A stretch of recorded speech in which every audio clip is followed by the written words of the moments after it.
सागले लडाउला नि मेरी बहिनीलाई एउटै हातमा अट्छ कि के अरे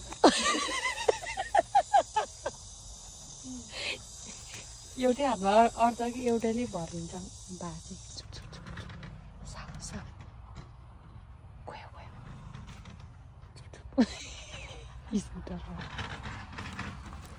ल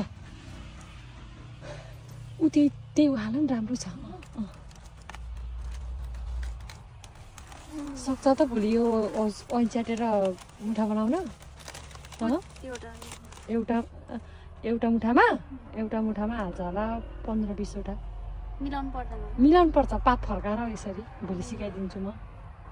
साउले अघि नै गुरुङ उसले काम गर्न सक्छ सक्दैन सोध्छ भन्दै थियो सक्छ भनेको बलै छैन भन्दै थियो